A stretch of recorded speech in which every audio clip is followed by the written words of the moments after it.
I'm now really pleased to introduce two of our wonderful support workers, James Griffin and Peter Hopkins.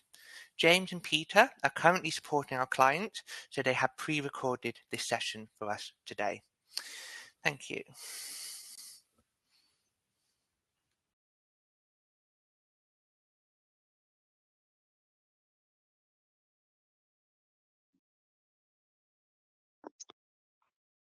Hi, so it's great to be here today for our Deafblind Conference 2023 Connecting Lives online event. And, a warm welcome to everybody who's chosen to join us today. So my name is Tim Locke. I'm the Digital Inclusion Manager at Deafblind UK. And I'm really delighted to be joined today by James Griffin and Pete Hopkins. Hello. Now they both form part of our friendly team of support workers, and they provide flexible support really to our service users across the country. So just say welcome, guys. Good to have you here today. How are we doing? So look, I think for this session, I know you're both keen to explore the unique disability that is deafblindness, and talk particularly around the skilled support within communication and developing relationships. So, hopefully by the end of the session, we will all get a better understanding of the work that you do, and how, I guess, those unique connections that you make can make a real difference to the enablement and the empowerment, I guess, of the community which you support. So, I guess kicking off, I'll go to Pete first on this one, and of course, James, feel free to come in once Pete has expressed his thoughts on this. But Pete, what is unique about supporting people living with deafblindness for you? I think for me, so I work out in the community, so I'm working with people that live independently, so generally in their own homes, or with family. And I think for me the biggest thing is just the variation of deafblindness, I guess. Really, there's a huge spectrum, working with people that might have a slight or moderate hearing loss right the way across that spectrum, people that are profoundly deaf, born profoundly deaf, sign language users, and then again going across then into sort of sight loss, and you've got moderate sight loss, severe sight loss, to almost total sight loss, and you're working with people within that entire spectrum. And that is very interesting, but also very challenging as well. There's sort of a lot of different skills and things that you need as a support worker to be able to work with people with that condition, I guess. Really, I mean, I'm not sure what your take is on it, James, but that's sort of my experience really out in the community. Yeah, I know exactly what you mean. It is it's very challenging. I think one of my biggest challenges often is communication, especially due to sight loss and hearing loss, and a combination of both. Having that broad spectrum, there's so many different languages that we use. I'll use block, which is sort of the most basic form of communication that we use, which is for people that don't know, you just use your hand and you can just write letters. And then we have deafblind manual, which is probably the most common form that when they have the dual sensory loss, which is a bit quicker than the block, which is also really good, especially when you're completely deaf and blind, or have. And then obviously you have sign language, and then hands-on sign, and a lot of tactile forms of communication. And I think that's one of my biggest uniquenesses for supporting people who are deaf and blind. How have you found that, Pete, with different languages? So it is a challenge, absolutely, and I think no two people are the same. I find that a lot of the time I could be with somebody that is just profoundly deaf, so it's just BSL sign language, and that's fine. And then in the afternoon, maybe I could be with another person that uses a combination of block, hands-on, a little bit of haptics, just a bit of everything really. And it's such a switch between all the different languages that you have to use, But exactly what you say. It's there's so many varieties out there, and people acquire their language differently, don't they? So obviously someone that's born profoundly deaf and then loses their sight tends to use a lot more of the deafblind manual, signing, that sort of stuff, or hands-on, whereas people that maybe have had lost their sight and then lose their hearing later in life, it tends to be a little bit more like haptics or block, doesn't it? We tend to be using. It's just it's a real mixed bag, I guess, but from my point of view anyway. And you have to be on your toes all the time, because I think what I've found is that you could have, so I work all across the Midlands, so Staffordshire, Midlands area, and each area's got its own sign language, it's got its own regional variations and dialects. So, you could be working up in Stoke and then travel all the way down to sort of like North Birmingham, and the signs are completely different.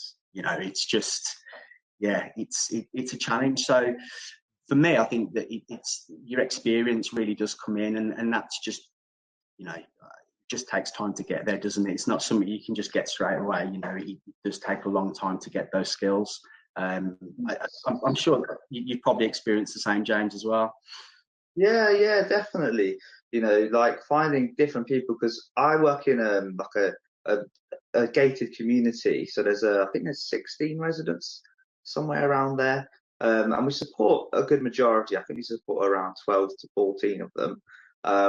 And there's a few in the community as well. And they come from everywhere and anywhere. So they have a lot of different dialects and different ages as well. So the different ages, they'll use different signs, which they don't necessarily use anymore. So when someone's signing, and the lessons I've learned from BSL and manual and things like that, they don't necessarily use some of the signs, because they use ones that might be from the there seems to be an aged community surrounding the people I support anyway. More than 50%, I would say, are in there, over 70 kind of thing. How about you? What kind of age range is your so mine is a real mix. I work with, the youngest person I work with is 21, and then it goes right the way up to someone who's just turned 91.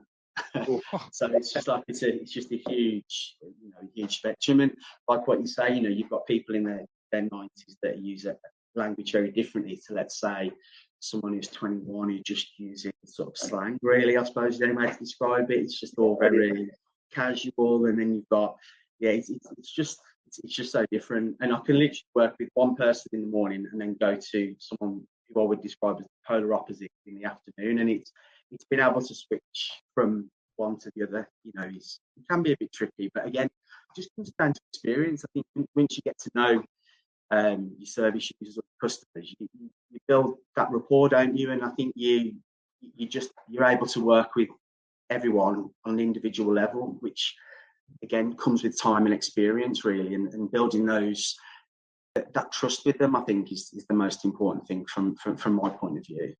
Yeah, definitely. 100%. I think one of the big uniquenesses I find as well is things like social inclusion. I think it's very difficult for, say, I have a gentleman I look after, and he's probably he's around late 40s, early 50s, and he always talks to me. He goes, he wants to find a partner, and for him to go and find a partner, because he's profoundly deaf and profound sight loss. So for him to find a partner is a lot more difficult than, say, anybody else in his situation, because he has to find somebody that either carries similar disabilities to himself, and also can't just jump on a dating app or go to town and meet somebody that easily, because of the communication, because he can't just go and speak to someone, because not everybody knows deafblind manual. Most people don't even know it exists, let alone actually. Very true. Yeah, very true. It's so fascinating listening to you guys just have that conversation, and it's brilliant to hear. Because one of the things you're kind of talking about there is every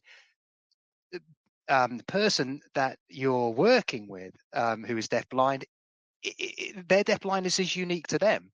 Their deafblindness is unique to them, and that uniqueness comes out in their communications, in their lifestyles, in the language that they can communicate in. And that's absolutely, that's what seems to come out from that. That's absolutely fascinating. It actually brings us on really nicely to the next question. I'll fire it out there, and I think we've set a really nice tone and rhythm here. So just feel free, either of you, to pick this one up. But perhaps I'll give it over to James first, actually. So, as you're talking about your own experiences in the field, it seems very much to me that no 2 days are the same. That's got to be pretty sure. And you were mentioning there, Pete, you've got such a wide range of age actually there, from right up to 91, which is incredible. So, what sort of things do you do with the people that you support, and how do their needs vary in that? I'll put you, James, first. I think for me, there's a lot of difference in their need. I think one of the biggest points, especially when it comes down to psychological and emotional needs, you look at things like if they were like congenital, if they were born with it, or if they've acquired it over time. Because when I found that people, in my experience anyway, when people were born with it, they adapt in a lot an easier way, I would say, because they've never known any difference. So when they're living through their lives, they can kind of flow really easily, and they know exactly what to do, and how they want to do things. But when they've acquired it, especially if they've acquired it at a later stage in life, but for them, they find it quite a lot more difficult, because they're missing something that they never used to have. Which affects stuff. So, for example, they do everything that we do. I mean, go shopping, and then you go to the bank. They like going to the pub. I go dancing with a couple on Fridays. They do ballroom dancing, which is lovely. And it's lovely to sort of encompass all of that together and try and make sure that you empower them enough to do what they want to do. Like Pete was saying, with the age difference, the culture difference. We have people from different countries that live in Rainbow Court, and so they want to do different things. They want to cook different food. They want to travel to different places and things like that. Just different interests in general. What do you think about that, Pete, with sort of the different interests and so again, a bit like yourself, I have just a huge variety of people that I support that have got a huge variety of different interests, right from people that are just happy just to go out and do a little bit of shopping a couple of times a week, through to people that want to attend every single deaf event that's on that week. It doesn't matter where it is, how far away it is, we're going to engage in that community, or it could be attending a support group for people with sight loss, and sort of empowering them and encouraging them to attend those as well.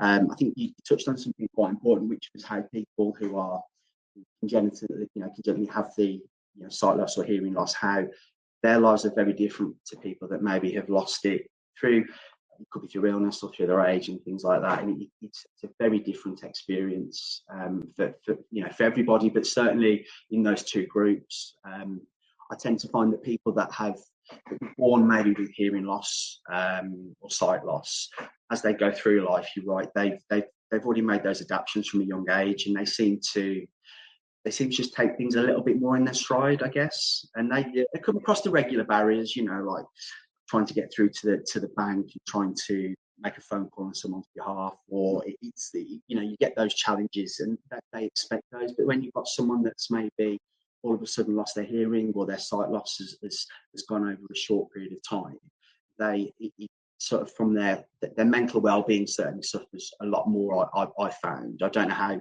you found that, James, with the people that you support, but I've noticed that there seems to be almost like two different categories, I guess, in that regard. And I've always found that people that have lost their senses, like whether it's their hearing or their sight, I think it doesn't just have an impact on them; it's their families and their support networks as well. It has a huge impact, and so they are slightly different. And like what you said, I think it's quite evident sometimes when you are supporting people like that you do see those differences. Yeah, 100%. I think so. Yeah, like, 'cause I think especially with the needs, I think with the younger people as well, because I find them quite a lot more tech savvy. So when they need, like, especially if they're missing one or the other, um, I look after a young lady. She's around 40, and but she's very tech savvy, so she can use her phone, and she's got it all set up to like text to speech, so she can do everything. Like, she has Netflix, and she'll watch Netflix with audio description, and she will have things to read, emails, and so she'll do everything that she needs to, like, that we do in the day-to-day life. But then there's sort of, when you get to the older community who aren't as tech savvy, they kind of don't quite get how to do certain things, like, say, even similar, like, talk to their friends who are maybe further down the country, so where they'll maybe have a phone call or something like that. But if they're hearing, some of them that I've looked after are like, the hearing loss is quite fairly profound. And often it's like with cochlear implants, so you can hear, but they can't probably have a phone call conversation because it's they're a bit too profound for that. Adapt them into the ways of computers and try to teach them how to use emails and computering, and all those sorts of things, and even like braille machines and things like that, which they do get the hang of it. After a short time, they do kind of start to understand how to use those things. I mean, definitely, yeah, definitely, totally agree. Especially with the technology side of things, I think it's there is, again, you'll find that some people are really tech savvy and they will just pick it up and they run with it, and they've got, before you've even like met them, they've already got all the apps on their phones, they already know what they're doing. And then you've got, as you say, maybe the older generation who don't even possess any technology in their home. They've just got a TV sometimes, or that will be it. So you're almost starting from scratch, and that poses a real challenge at times as well. Definitely. I was going to come in with a question there, because it's fantastic. I'm firing off in my mind all the type of things I can ask. But we're talking about the variety of interests there, and the range of experiences that the deafblind community that you work with have of their experiences, and the technology, one of them. Just out of interest, does that affect the way in which you develop that relationship with that individual in terms of the communication and empowerment that you strive for? Because does that make sense? Does that you've got to be quite flexible in that, haven't you? For somebody might want to, for example, have an interest to go to a social group. Others might have an interest to want to use technology. So you've got to be quite adaptive in yourselves to be able to, adapt to adapt that in the type of relationship that you can develop, I think is what I'm trying to say. Yeah, I think from my experience, it's like an absolute range. Like, I have this young lady I look after, and she's really musical. She plays the harp. She knows a few different instruments. She spoke to me about wanting to go to open mic nights. She wants to go busking. She wants to do all of it. We've done a fundraising day at our place, and she was outside with the harp, and she wants, as she's got profound sight loss, but she still has her hearing. But she wants to do everything. She wants to do, she wants to go and do all these things. And for me, that's really easy to connect to somebody like that, because I think it's like stuff I like. I like going to open mic nights, and I like music. And so we can sit and have a conversation for hours without any need of, like, any need for me to. Then on the other end of the spectrum, we have a gentleman. He doesn't really want you to talk to him really at all. He's sort of, he only uses block, and you only use block with him if he needs to do something, if he needs to go to the doctors, or if we need to go shopping. But other than that, he wants kind of almost solidarity. He doesn't really want you to talk to him very much, So you kind of help him with his daily things. You go for a walk, you go shopping, But other than that, he doesn't really want you to be involved in his life as much. And so it's like a complete one end to the other end of the spectrum. How about you, Pete? How did you see about that? Yeah, very similar, really. So you have to have, I feel, you need quite a bit of life experience, I think, to do this job. You need to have experienced a lot yourself. So we tend, or my team that I work in, we do pretty much the same job as yourself, but just out in the community rather than it being, in supported living. So we're dealing with the same sorts of things, but it's just probably just in different locations. So, for example, it could be the person I'm working with tomorrow, they might have a gas bill to pay or an electricity bill to pay, or they might have had a letter from their bank and they don't really know what it actually means because they can't read it, or maybe they're profoundly deaf and they can't understand the English because it's written in, a lot of the time it's legalese, it's not easy to understand, it's jargony, stuff like that. So, sometimes your life experience plays a big part in that. You can look at a letter and it's a junk letter straight away. Like, you can just tell. You don't need to translate the whole thing. You can just go, it's rubbish. You don't need to worry about it. This is what it is. Don't worry. And then other times you can turn up and it could be quite an important letter. It could be a letter off the solicitor talking about, that they need to make an appointment to go and discuss their will potentially. So you've got this huge sort of spectrum, I guess, really, of needs that people have, and each thing has its own sort of spectrum as well, if that makes sense. So just from receiving a letter, it could be absolutely anything, and it could completely change the day you're going to have with that person, and it could change the type of support that person has on that day as well. Which has happened on a number of occasions. So yeah, it's sometimes. Yeah. Say again, sorry.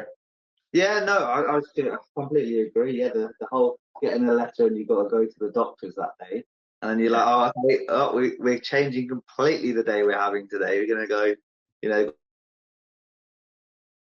like that. It's got yeah. Definitely, 100% agree.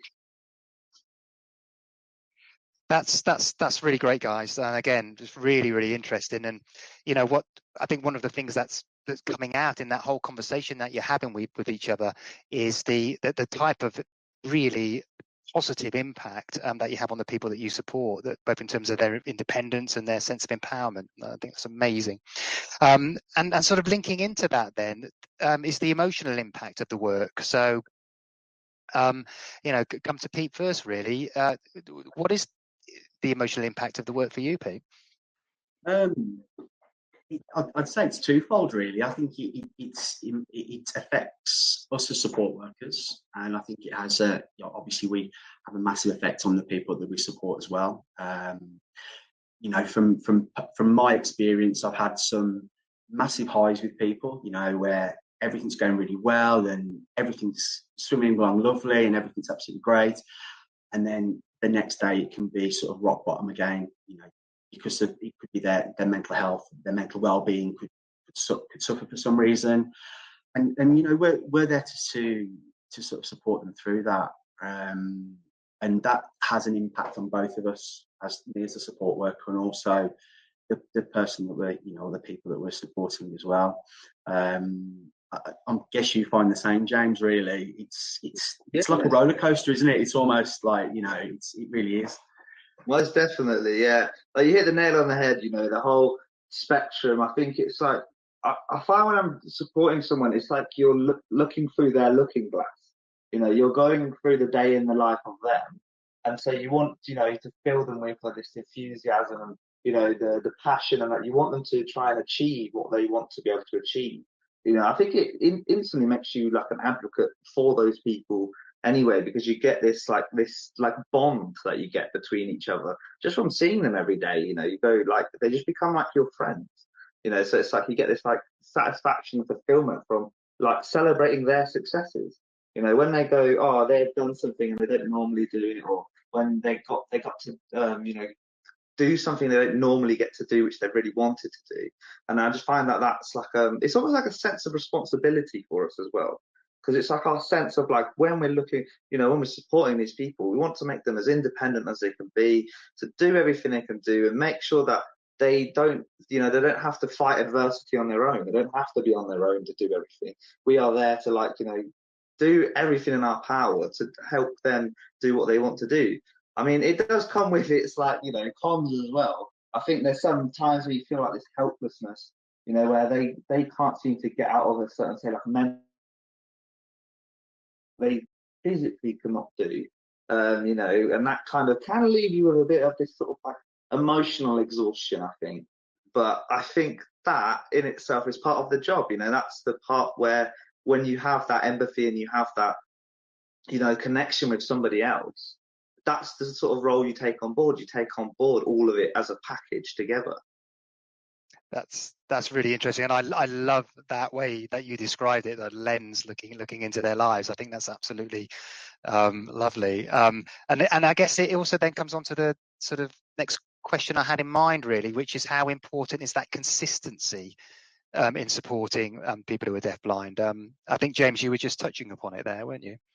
Yeah, so I think consistency for deaf and blind people who like suffer with deaf and blindness, I think, is a lot more important than it is for people who don't have that condition.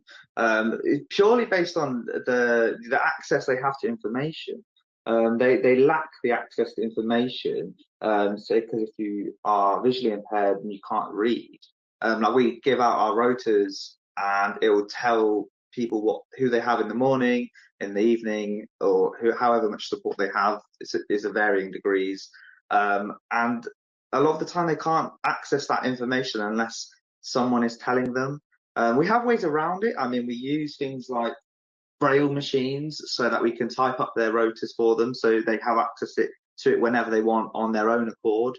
You know, and it can lead to, you know, that sort of uncertainty for them is a big part of, like, safety, and having that predictable environment gives them that safety and their control over their own lives. You know, and the other end, where, you know, it can give them a lot of anxiety and stress if they don't have that consistency. How do you find that, Pete? Yeah, very similar in terms of the impact that it can have if without that consistency. But I think for me, the biggest thing that I've noticed, not just working with people with dual sensory loss, but with either and or, it's for me, it's that building that trust with that person. It's such a huge thing, you know. So I always think to myself, how, you know, that role reversal. So it's me now that wants somebody who needs a support worker to come and do these things for me. What would I want? You know, you are putting yourself in their shoes, and you have to think about, you know, the way that you approach things, your tone of voice, the way that you use maybe your sign language or your hands-on communication, because that's how, you know, tone and how, you know, how you're expressing yourself to that person has such an impact, and it helps to forge that relationship with them. One thing that always sticks with me is that at some point this person's probably going to have to trust me to maybe take them to the bank, to take me to the doctors, to go to a hospital appointment, to deal with their finances for them. So I always think that, like, if we can build that relationship through the consistency, as we've said, but building that trust is just so important, because, you know, someone turns up at your door, you've never met them before, and they're like, "Hi, I'm from wherever I'm from, I've come to support you today." The last thing I'm going to do is, I've never met them before, is go, "Oh, can you take me to the bank? I need to go and draw some money out," or "I've got a bill to pay." You know, that sort of thing takes quite a bit of time, and that's where I think us as support workers, we have to have that ability to build those relationships, and it does take a lot of time.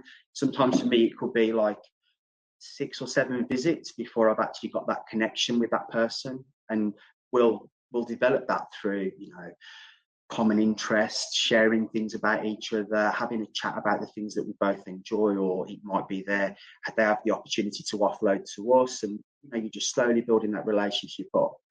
But that's, like you say, where the consistency comes in. If it's you that's doing that regularly, you build that trust, you build that relationship, and then everything else just seems to flow from there. I'm sure you found the same with yeah, definitely as well.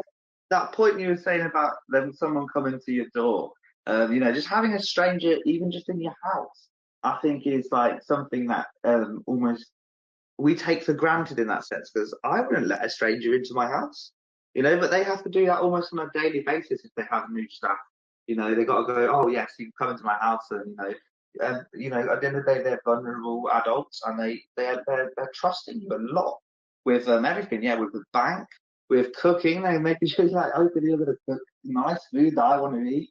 You're going to make sure everything's clean and tidy. You're going to look after me, and and I think that things like the consistency of the layout of their flat. If you move something, they'll really struggle if they have vision impairment. They'll struggle to find where that thing is, and It can take them 10 minutes to just find the thing because you moved it slightly to the other side of the room and you didn't even think about it. And I think that's where the consistency comes in a lot, because it's sort of, if you're not consistent with what you're doing, then it can really affect them, because that small thing that you might not even think about, especially at the start. When I first started, I didn't realise I'd move stuff and I would be like, oh well, they can find it, right? But then obviously not. Like they do need it to be exactly where it needs to be. Otherwise, they're gonna struggle. And I think that's where it kind of builds our empathy as people, which is a part of the reason why I love being.